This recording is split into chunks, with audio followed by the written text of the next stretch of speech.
Hello and welcome back to COP26. We got this, the podcast series preparing you for the 2021 United Nations Climate Change Conference, also known as COP26.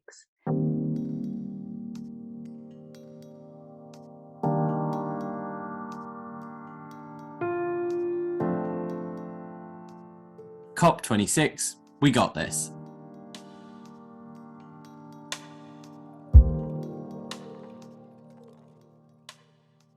The podcast discussing the issues, ideas and debates behind the summit that will shape the future of our planet. Brought to you by the Australian National University and King's College London. My name is Dr. Megan Bowman and I am an Associate Professor in Law and also Director of the Climate Law and Governance Centre at King's College London. And my name is Dr. Will Grant. I am from the Australian National Centre for the Public Awareness of Science at ANU. Now, Will, when one reads through the Paris Agreement, and particularly the objective sections in Article 2, we see that there are three main goals. The first, I guess we could call the temperature goal, to limit global warming to well below 2 degrees Celsius, preferably 1.5. The second goal, perhaps we could call the adaptation goal. So we need to give much more attention to fostering climate adaptation and resilience, and not just mitigation. And the third goal, I guess we could call the finance goal, to make finance flows consistent with a pathway towards low carbon and climate resilient development. And I think it's that third goal, the focus on finance flows, that really shines light on the enormity of this task. Implementing the Paris Agreement will require unprecedented changes to systems, behaviour, technology, whole economies, and in turn that will require lots and lots of money. And at that point, the proverbial penny drops. Who's going to pay for all this?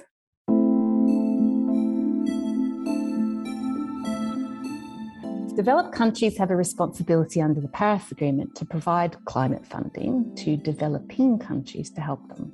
But the actual sums of money are vast, in trillions of dollars, and no government has that kind of cash in their purse. So attention is turning to markets and private sector actors like banks, insurers and corporations, and the regulators that supervise them, to see how they can act for public benefit and not just self-interest. And indeed, COP26 is referred to as the finance COP, with the hope that it can mobilise the trillions of private and public finance needed. So we turn now, Megan, to the big question. What will it take for this to happen? So this week, we're discussing the economics of climate action and the role of finance in the COP26 negotiations. Some of the key questions we're hoping to answer through chatting to our guests are: what is the economic case for acting, or not acting, on climate change? What systemic changes are required and what barriers stand in the way to mobilising the trillions of finance dollars needed to transition the world to net zero by 2050? Who are the key actors and stakeholders involved? Why are they necessary? Are they willing, resistant, or active? What successes have been achieved and how far do we have to go? So to help navigate this space, we have three seasoned experts joining us this week. And given that last week we had an incredible all-female panel, this week we're giving the boys a turn.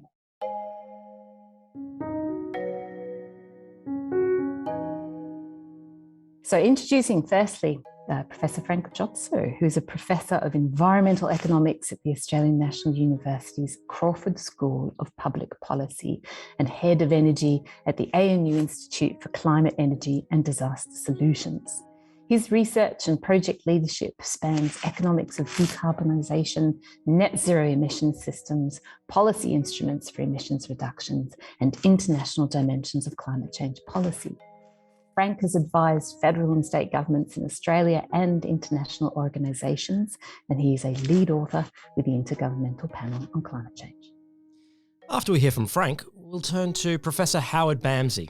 Howard is chair of the Global Water Partnership and honorary professor in the School of Regulation and Global Governance at the Australian National University. He's a member of the board of the Climate Policy Initiative and Climate Works Australia. He was previously Executive Director at the Green Climate Fund and Director General of the Global Green Growth Institute. He has served as Senior Advisor on Sustainable Development to the Australian Department of Foreign Affairs and Trade and Special Advisor on Green Growth to AusAid. Earlier, he was Australia's Special Envoy on Climate Change, a Deputy Secretary in the Australian Public Service and CEO of the Australian Greenhouse Office. He held several appointments at ambassadorial level in the Australian Foreign Service. And we also have Dr. Paul Fisher, who is Senior Research Fellow in the King's Business School, as well as current Chair of the London Bullion Market Association and a Non-Executive Director at the UK Debt Management Office. After an initial career in academic research, Paul worked at the Bank of England for 26 years as an economist, including serving as a member of the Monetary Policy Committee and the Interim Financial Policy Committee. From 2009, he was Executive Director responsible for markets, and in 2014 moved to the Prudential Regulation Authority as its Deputy Head. He also covered for 8 months as Executive Director for Insurance Supervision, during which he became responsible for coordinating the bank's work on climate change. Since he stepped down from the Bank of England in 2016, Paul has taken a variety of roles, including teaching and consultancy on central banking topics, and he spends a large proportion of his time on academic work, including climate change. Paul is the editor of Making the Financial System Sustainable, a book published by Cambridge University Press in November 2020. So let's start off, Frank. Let's just get a baseline on the economic considerations of climate change. Can you walk us through the cost of emissions reduction globally versus the opportunities it provides?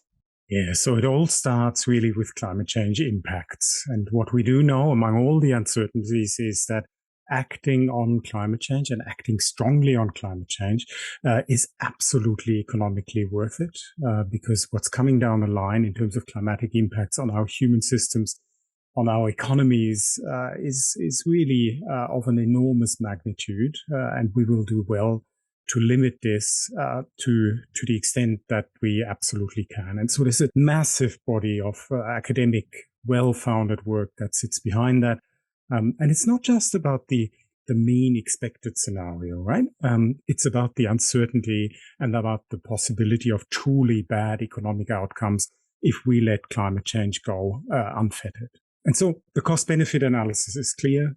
It's clear for 2 degrees. It's clear for that very, very ambitious goal of keeping global warming to 1.5 degrees. The benefits in terms of avoided climate damages would far outweigh the costs of reducing emissions. Now, this is, of course, the global consideration. This is what a forward-looking world government would do if they had a cost-benefit optimization as the principal guide of their policymaking. The situation we're in is a whole number of countries, right, that try to get cooperation going. And it's, of course, the fundamental issue that the UN climate change regime tries to fix, namely, the tendency for individual nation states to try and free ride off each other's efforts. And so from any individual country's point of view, costly climate change action is a problem, and you'll want to limit that because what you're doing is contributing to a global good, right? And so that's economically the dilemma that was identified a very long time ago. And what you need to break it down is global cooperation, international cooperation, or what you need to break it down is sufficient self-interest at the national level to do this anyway, because you're benefiting from the action to reduce emissions. And the truly wonderful thing that has happened just over the last few years is that the costs of clean technologies have fallen dramatically. It's become dramatically more affordable to actually go to clean energy systems, to clean industrial systems, clean transport systems, right? And to reap local benefits as a result of it. And so increasingly now, compared to just 5 years ago, the economic understanding of climate change action is quite a different one, where we now really see the benefits. And even some of the upfront costs these days are not so much understood as burdens that we have to wear in order to achieve an environmental outcome, but as opportunities for large-scale investment that will actually stimulate economies. And so the picture from the economic point of view now is a much more positive one than it was just some years ago. It's great to hear that, Frank. I think it's great to hear that positive story. I wonder if you could walk us through a little bit more. Previously, the conversation has been about costs of inaction versus costs of business as usual. You know, what it will cost for us to act and what it will cost if we don't. But you mentioned at the end there the opportunities of action. How are people characterizing that? What sorts of things are they talking about, and what comes to mind for you? Yeah, so first of all, well, very important concept there, business as usual. And for far too long, actually, including academia, we used to do modeling studies where we put up some sort of no action on climate change case as the default in some way against which to compare everything.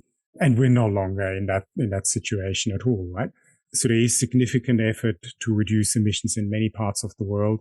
And the trajectory forward is quite a fundamentally different one from the one that we would have been on if since, say, the 1990s, nothing had been done on climate change. Okay. What are the opportunities? So first of all, investment, economic activity, industrial and business renewal, essentially. And that's, very much where the finance industry comes in. And no doubt we'll talk a lot about that. For many countries these days, climate change mitigation actions or reducing greenhouse gas emissions is seen as closely related to industry policy, right? It's in particular for the large players, right? It's the opportunity to get a foothold in new industries, the growth industries of the future. And, in the West, this is often overlooked as a prime motivator for China, in fact, right? So China is way ahead in terms of electric mobility, for example, electric cars, in terms of large countries, way ahead of anyone else, right? And the reason is that for China, this is a commercial opportunity. Similar in the power sector, right? So there's new technologies that eventually we expect the entire world will be using, and whoever gets in there first as a large-scale innovator and producer has economic benefits to reap from that. Add to that what in economics we call co-benefits of climate action, local positive effects, in addition to the global good of reducing climate change impacts down the track. And the most archetypal of those is reduced air pollution, right? So any burning of fossil fuels that you don't do any longer because you're using renewable energy, or perhaps you're using nuclear, depending on where you are, directly translates into better air quality, and therefore into reduced costs on the health system and better health outcomes for people. Fantastic. Before we turn to the economic impacts and how they might be factored into the discussions at Glasgow, I just wanted to just flesh out a tiny bit more on the opportunities. Is it possible that countries might be looking at this and feeling they might be left behind if they don't take action? That's the feeling that we should be having in Australia, actually, after a decade of pretty close to inaction on climate change. Any country that is stuck in the old fossil fuel economy runs that risk of getting stuck and getting left behind, right? I mean, it's now really quite clear that certain aspects of energy systems and industrial systems are not future-proof, right? And so in particular, in economies that have an aspect of productive capacity in these industries and exports as well, right? It's high time to get with the program in terms of the industries of the future and not to invest more in the industries of the past. And this is very much, and again, this relates to financing. This is a question of legacy capital, right? So there's an enormous capital stock all over the world, relatively long-lived capital stock in power plants, in mines, in large-scale industrial apparatus that runs on fossil fuels. And the absolutely key aspect of getting it right on climate change is to stop investing in new installations that will pollute, that will have greenhouse gas emissions associated with them for the next 2, 3, 4, 5 decades, right? That is the number one order of the day. New investment needs to be clean. Thank you. That is such a clear message, Frank. And I love the phrase legacy capital. I love this phrase, legacy capital. And I think that brings us into the realm of COP26. Howard Bamsey, given your wealth of global experience in public finance roles, could you please give us a primer on the monetary pledges that have been made by developed countries and progress to date on fulfilling them? How are we tracking on the legacy capital? It's a really vital question, Megan, because if we go back to sort of understand why we are now where we are now, we did a deal a long time ago now, in 2009, in which the previous model of global climate action, in which there were specific obligations that attached to developed countries, was scrapped in favor of a model in which all countries, all emitters would participate in global action. There was an exchange then in which the developed world agreed in return for universal action, they would commit to mobilize, that's the sort of jargon verb, $100 billion a year for climate action in developing countries by 2020. Are we going to make it is a big question for this COP, because it is the foundation of the deal that gave us universal participation. It really does matter. If developed countries can't show that they're meeting their obligation, then there's a question about the whole architecture of the Paris Agreement. So it really does matter. And we are not sure yet how the sums will add up.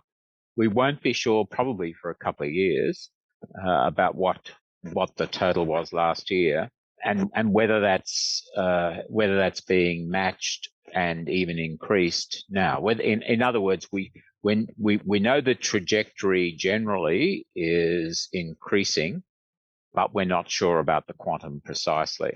And there are different ways of examining that question, and I expect that there'll probably never be agreement on what that quantum is, because if we look at the track record of trying to assess how we're going, there's been fundamental disagreement at every point.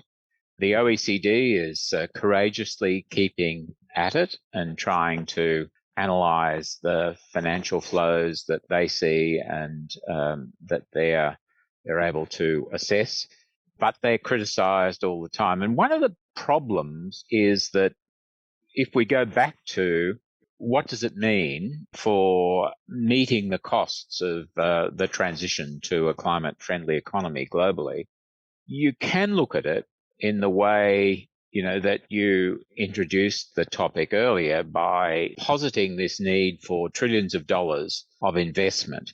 And if you look at it in that way, it can seem overwhelming. And if you're in a developing economy, it can seem completely out of reach. But if you look at it another way, there's one thing the world is not short of, and that's money.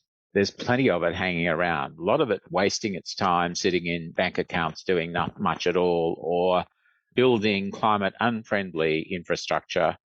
And the trick is not to go out and somehow manufacture large quantities of money and provide it in some sort of dependency economics, 1960s style, from the center to the periphery of the global economy, but rather to change the direction of investment. I think if there's one word that matters in the climate challenge, it's investment.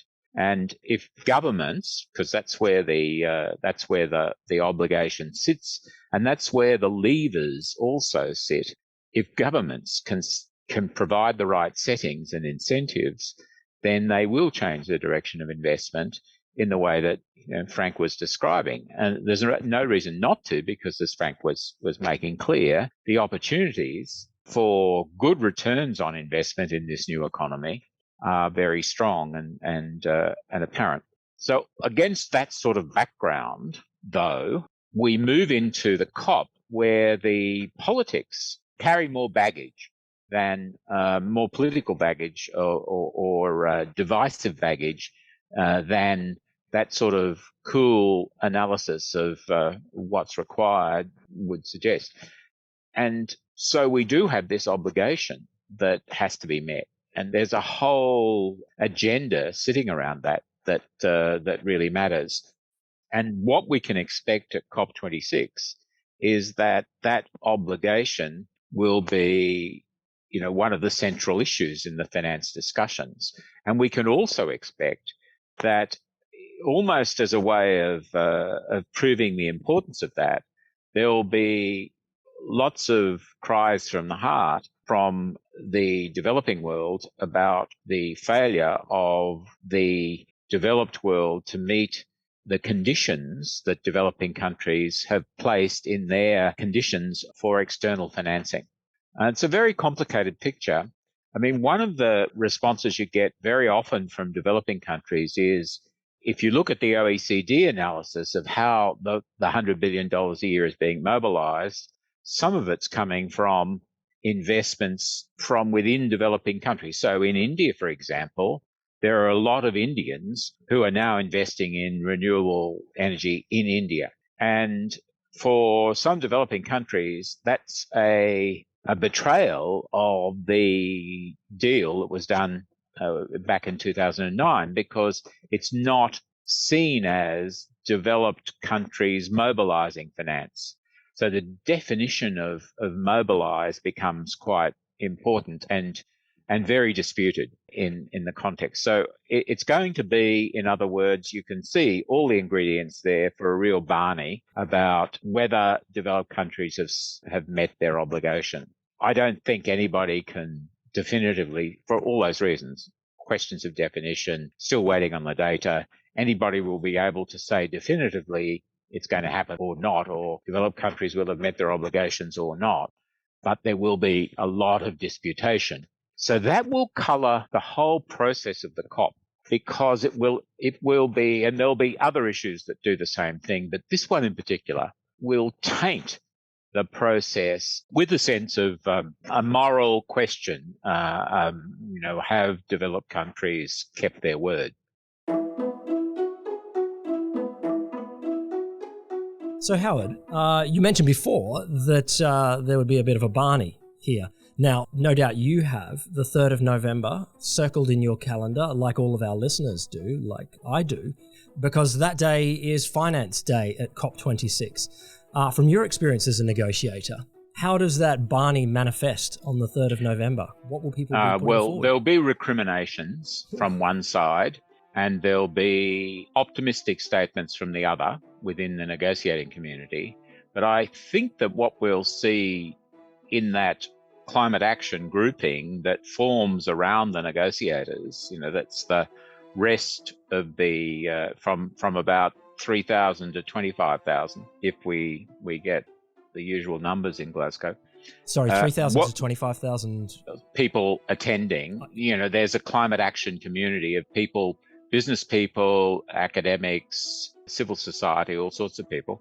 We'll see a similar discussion there, in which there'll be, again, a spectrum of interpretations and attitudes, but we will also see some additional commitments for financing from governments, and we'll see a lot of businesses lining up to show how they're going to change their investment trajectories.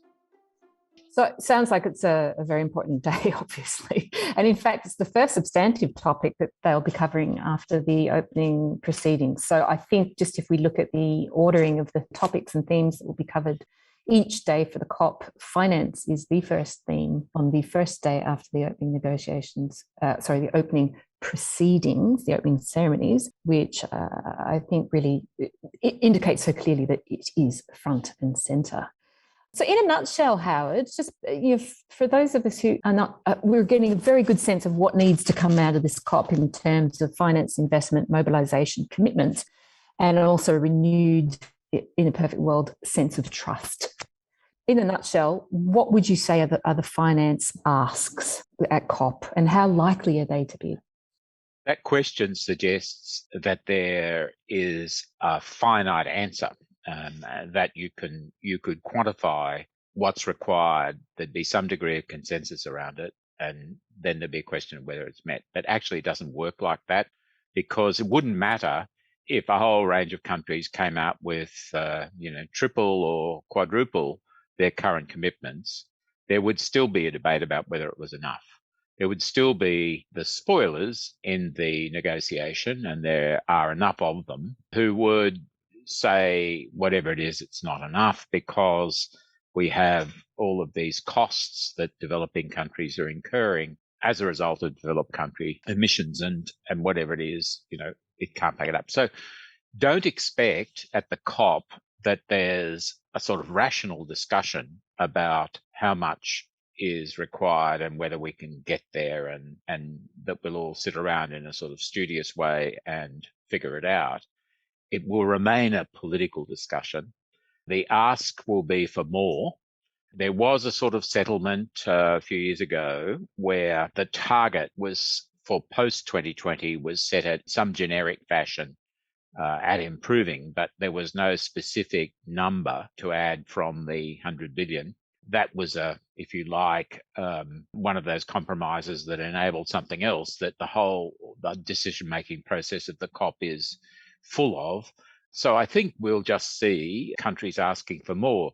There'll be a number of countries who are deadly serious about all this and not too interested in playing the game, the political game, who will say, we have a really serious commitment to climate action, but in order for that to happen, we require external financing of X. So will someone please commit to X?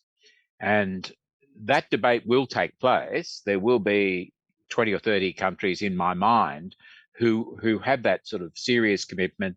They've done their numbers and they understand what they need. There's room for a lot of debate about whether they need it externally or whether there's something more they could do in their own domestic settings to stimulate investments internally or external investments without any particular requirement from the international community. There's that debate. But still, there will be quite these countries will be looking for serious commitments to them. Some of them will get those commitments during the COP, because there will be bilateral arrangements that will culminate. Probably they've already been agreed. Almost certainly they've already been agreed, and they'll be announced at the COP as a way of building that sense of momentum and ambition. There'll be other cases in which new players will come in and announce commitments who hadn't been expected to. And there'll be cases where there'll be countries that will have the finger pointed at them for not improving their individual commitments. I won't mention them, but some of them are probably not a million miles away from where I'm sitting. And I think there's going to be a debate about finance in different levels and dimensions, and countries will bring their own needs to the fore. So you will find, even in the statements, very right up early in the first day or so of the COP from leaders, finance will be a key issue there. And leaders from developing countries will be stating, in many cases, quite specifically what they require in order to be able to meet the sort of cascaded conditional commitments that they brought to Paris and the ones that they want to make now to enhance their original NDCs. Oh, gosh, amazing. Thank you so much, Howard. And particularly for that inside walk through the kitchen, the fiery kitchen of making international law and international agreements, with all sorts of things. I have this image in my mind of all sorts of things bubbling on the stove and things spilling over and people getting their forearms burned and bun fights, literal bun fights, but it's such a rare scene that so few people get to see firsthand and to participate firsthand in. So we really appreciate your insights to help us understand that better, and to also understand, I guess there's multiple layers there's going on. There's the layer of the instrumental, what needs to be done to implement the Paris Agreement, and then this other layer which is understandably challenging to navigate, and that is the historical and trust-based issues between the parties. And to some extent, quite frankly, I think one can totally understand and empathise with the stance of some developing countries, particularly the least developed countries, which is, you caused this, you pay. Yeah. There is something to be said for that. Just want to say, I think the point that Frank made earlier about the change in understanding of the task in the last 10 years has transformed the politics of the whole process. For Australia, maybe for wrong reasons, but for more than 25 years, Australian delegations have been arguing that we could never fix the problem while obligations were only attached to the developed world, that we really needed, as we saw countries like China and Brazil grow and their emissions grow, climate action had to encompass so universal action was required. And while that climate action was seen pretty much just as a burden and the task of the COP as burden sharing, that was never going to happen. So the point that Frank made about understanding generally, not just in the developed world, which is where most of the money went initially for climate action, but in the developing world, that this was a real development agenda that was emerging, that sustainable development became real. That was an awakening that really allowed the Paris Agreement and universal participation. So the opportunities are not just for developed countries, but for developing countries as well. Excellent. Thank you so much, Howard. I want to move to Paul now. Paul, one of the themes that came out very clearly, I think, through Howard's sharing of revelations is responsibility, the notion of responsibility. Can we tease out with you, from your perspective, more of this question of who pays for it, who pays for this transition, to where does the money come from? Talk to us about that. Yeah, thank you, Megan. This is a really important question, and Frank and Howard were both very careful in their choice of words. But when we listen to a lot of discussion on this topic, people mix up different concepts of cost, investment, finance. Where does the money come from? So let me just set out some of what I see as the basics here. The economy is going to go through an enormous transition to get to first net zero and then net negative ultimately. To do that, there will be lots of investment. There will be lots of opportunities for the private sector to make lots of money. There will be new businesses created, which, whether it's solar panels, air conditioning, carbon extraction units, electric vehicles, a whole range of things go on. To the extent that those things make money, there will be money available to invest in them. Finance, in that sense, is not a problem. There are hundreds of billions of dollars every year created in the form of savings, have to be invested in somewhere. That money is looking for a home. People want to invest in green projects and the future of the net zero economy. And just to give you an example of this, recently, in September, the UK government issued a sovereign bond, a gilt as we would call it, 10 billion sterling, roughly 20 billion Australian dollars. And it was 10 times oversubscribed. Okay, so potentially 100 billion. Now it's a bit inflated, but the more telling factor is actually they managed to sell that debt at a better price for the government than they would ordinary debt, which nobody previously thought could happen. So there is literally hundreds of billions of dollars out there looking for a home. But what it is looking for is a private financial return. It's looking for projects that are profitable. If a project is not profitable, if it's got public benefits but not private financial benefits, the only people who can pay for that is essentially the taxpayer. The governments will have to organise it. It will be a claim on current or future taxation. Again, the financing is available because, as we saw, the UK government was able to borrow very large sums of money to finance it. But the actual payment in terms of the cost, in that sense.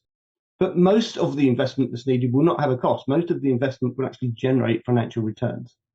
And what we need to do is encourage the financial sector to be looking for those returns, which a lot of them are. A lot of investment companies have signed up to pay for that.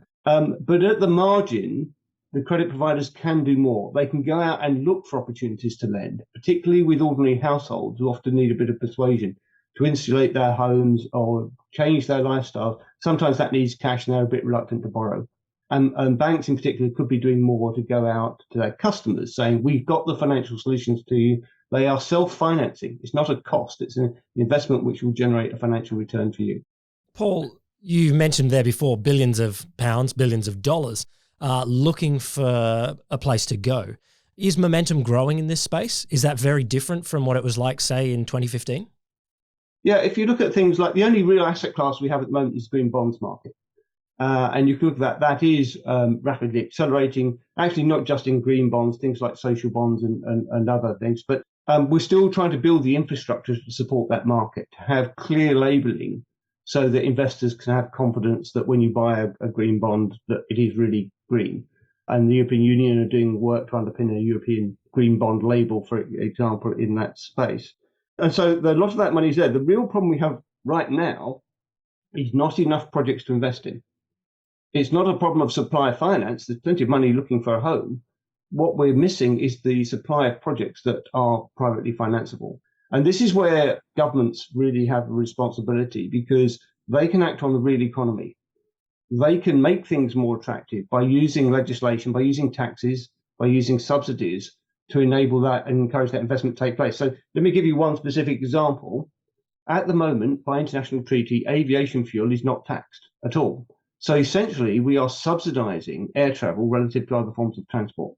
If we could get international agreement to tax aviation fuel properly in line with other forms of fuel that we tax, you would discourage air travel. So you would reduce emissions directly. You'll be raising money, which you could then invest in green projects. And you'd be providing enormous incentive for the private sector to go off and develop a clean aviation fuel. Now, that is already happening, but it's not happening fast enough. And you could use taxes in this way to accelerate that transition. You'd also, as the government, have to manage the fact that the airline industry would shrink. Some of the airlines would have to close and some of their employees would have to move into other sectors. But this happens all the time. The economy is always transforming itself from one set of jobs into another set of jobs. And we shouldn't be beguiled by the existence of current jobs that we need to protect. What we need to do is allow the economy to flourish so that new jobs are created. Really important points, Paul, and I guess that leads into the concepts of a just transition as well, where we're pulling people along with the transition and trying to ensure that really no one gets left behind. And through doing that, seeing the opportunities for a greener, cleaner, more equitable, sustainable world. One of the things that you touched on there, so the role of governments, you mentioned that it's important. And I think there's a lot of academic work that has been done on the idea that markets do need regulating. They need to be steered, they need to be shaped. And that's often, in terms of steering regulation, incentives and disincentives, as well as potentially coercive regulation, just telling them what to do. One of the things I want to have a chat with you about is there's no doubt that we need the private sector involved. But it was many years ago that Lord Stern labelled climate change as one of the greatest market failures we've ever seen. So are we putting our attention are we putting our faith in the right place by looking at the private sector? For example, when you mentioned banks and financing renewables, there's really credible statistics out there, in particular the work of a lot of NGOs, to show that they are equally financing fossil fuels and polluting industries as well. So it's give to the good with one hand, give to the brown with the other. And it raises the question of the role of regulation, is where I'm going with all of this. So could you talk us, particularly, I guess, in your direct experience in prudential regulation, how should central banks and I guess other market security regulators best ensure their powers to help steer and shape the market to ensure that right action happens in this space? Sure. Now, there are market failures pretty much everywhere, and the private sector financial system, left to its own devices, would exploit all sorts of inefficiencies in the system and ultimately lead to damaging the economy if it's not. If we don't set out the rules of the game clearly to make sure we have fair and effective markets. Now, one of the observations I've seen is that there are people who are looking at the downside risk, particularly from investing in fossil fuels, and then there are people trying to promote green. And it's not a continuous spectrum. These are often different groups of people. And governments are often leaving it to the regulators to lead at that risk end of the spectrum. And the problem for regulators is they don't really have a remit that allows them to take a view on the allocation of capital for social ends. What they're really there for is to protect the system or to protect the consumer or to protect investors, depending which regulator they are. For the prudential regulator, it's very much about protecting the financial system. But they can, under their existing remits and objectives, take steps which help to direct capital away from fossil fuels without doing so sort of quite explicitly.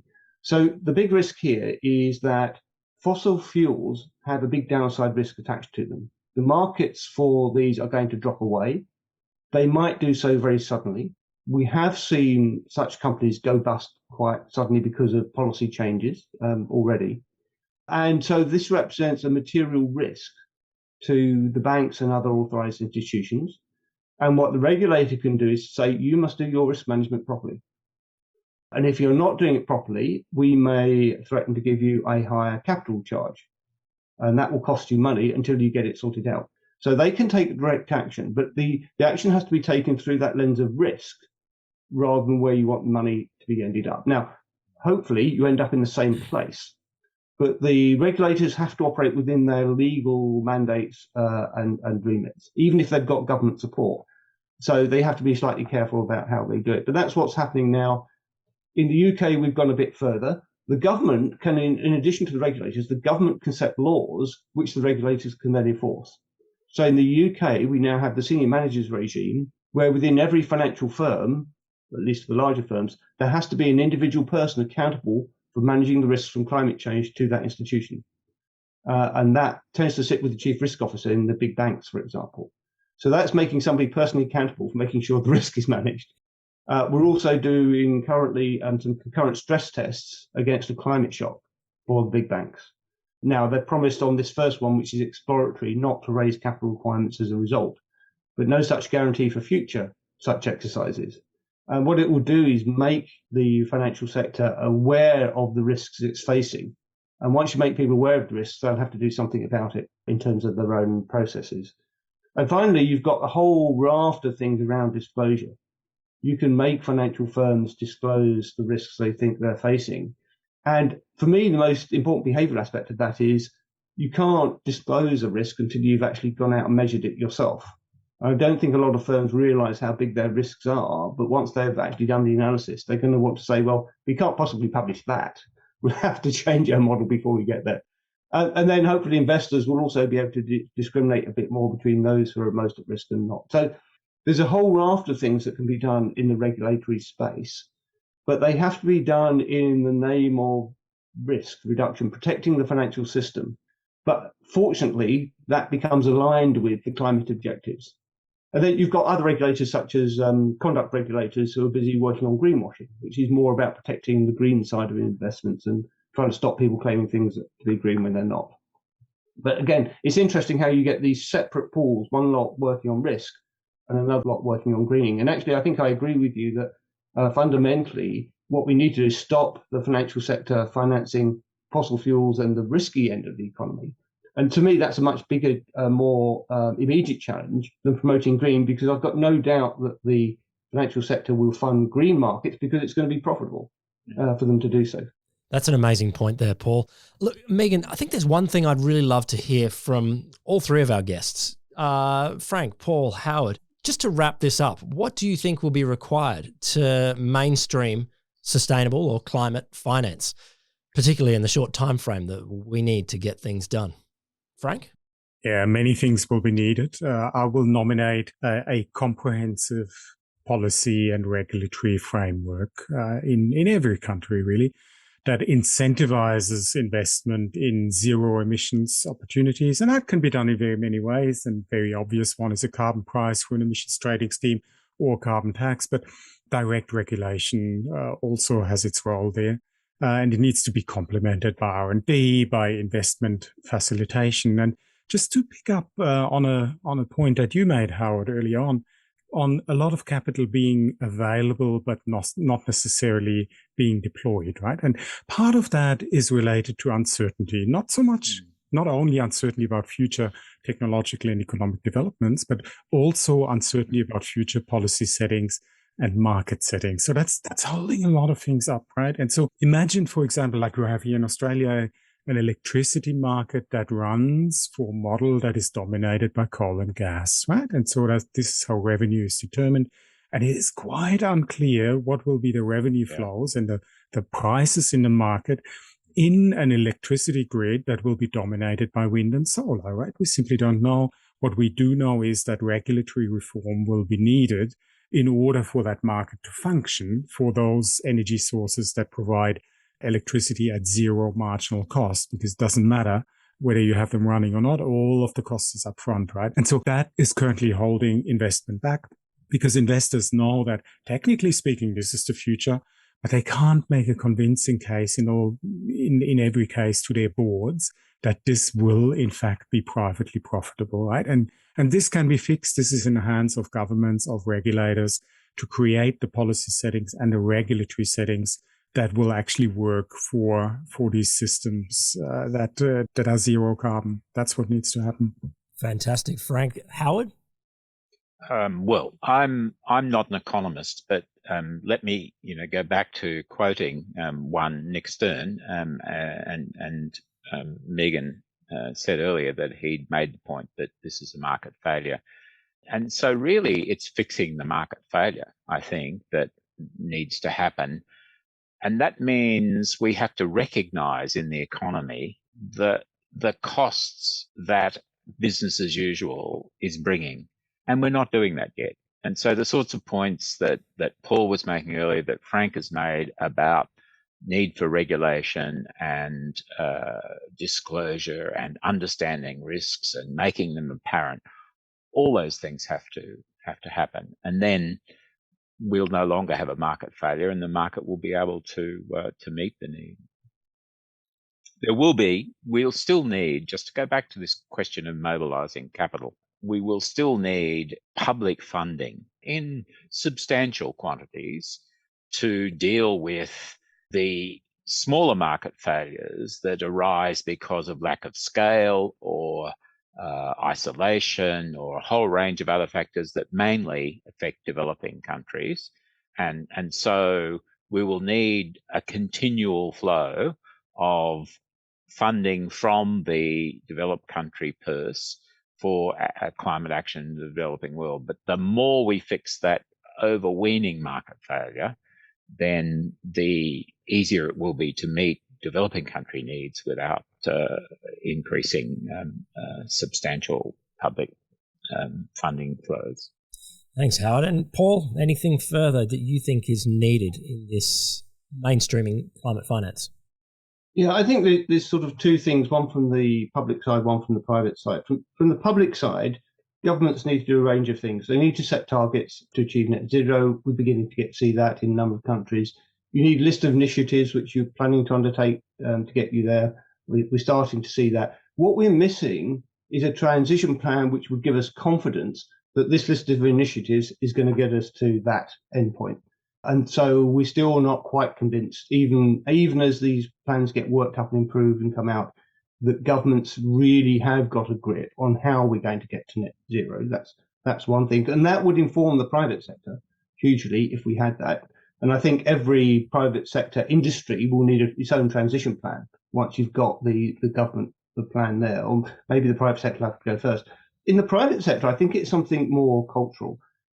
Climate change is being seen as an issue which is ethical, moral, social, political. And it is, because it's about leaving a planet for future generations to be able to live in. But it isn't just that. It's actually a mainstream business issue. It's a business risk and a huge business opportunity. And when I talk to people in the financial sector, if we can shift them from being in that first box, which tends to leave them like rabbits in the headlights, they're not sure they should be doing it because surely it's government action. It's somebody else's job to do all that. If we can say, actually, you've got to take account of this because it's money and you're going to either make money or lose money if you get this agenda right, it frees people up to actually get on and do, and then they will do 80 to 90% of what we want anyway. So I think it's getting that shift. And I've had this reaction actually, including in Australia when I've gone around talking to people, that keep your head down, just get on with it as a mainstream business issue, and you can achieve a hell of a lot. And I think that's the big shift we need in the private sector mindset. Fantastic. Thank you so much. Such clear messages from each of our speakers today, each of our experts. I would like very much to thank Professor Frank Jotzo, Professor Howard Bamsey, and Dr. Paul Fisher for the experience that you've brought to this episode, the episode that we might rename Where the Rubber Hits the Road, Where the Rubber Hits the Road episode. Incredibly important and incredibly complex, because it raises issues, I think, not just around investment, finance and mobilising, but also just as important and much more challenging to navigate issues of confidence and trust and certainty and responsibility. So thank you to each of our experts for helping to shine a light on this very murky but very important territory. Thank you all. We'll be taking a break over the next couple of weeks as COP26 runs in Glasgow from the 1st of November to the 12th of November, with that special day, the 3rd of November, circled in all your diaries. But join us later in November for our wrap-up episode. What happened at COP26 and where to now?